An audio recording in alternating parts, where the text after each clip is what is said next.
نبی کریم علیہ الصلوۃ والسلام کی اولاد کے حوالے سے سیرت مصطفیٰ کے اندر حضرت علامہ عبد المصطفیٰ اعظمی رحمۃ اللہ علیہ نے صفحہ نمبر 687 پر مواہب اللدنیہ کے حوالے سے، مدارج النبوہ کے حوالے سے اور شرح زرقانی کے حوالے سے لکھا ہے کہ تمام مؤرخین کا اس بات پر اتفاق ہے کہ اللہ تبارک و تعالیٰ نے نبی کریم علیہ الصلوۃ والسلام کو 4 شہزادیاں عطا فرمائی ہیں، اور شہزادوں کے حوالے سے اختلاف ہے، بعض نے 2 لکھا ہے اور بعض نے 3 لکھا ہے، لیکن شیخ عبدالحق محدث دہلوی رحمۃ اللہ علیہ نے جو فرمایا کہ اللہ پاک نے 3 شہزادے نبی کریم علیہ الصلوۃ والسلام کو عطا فرمائے ہیں، حضرت قاسم، حضرت عبداللہ اور حضرت ابراہیم، اور جو 4 شہزادیاں ہیں ان میں حضرت زینب، حضرت ام کلثوم، حضرت رقیہ اور حضرت فاطمہ رضی اللہ تعالیٰ عنہ۔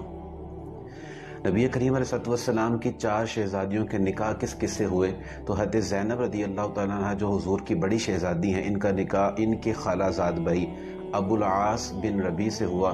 حضرت ام کلثوم اور حضرت رقیہ، ان دونوں کا نکاح ابو لہب کی 2 بیٹے عتبہ اور عتیبہ کے ساتھ ہوا۔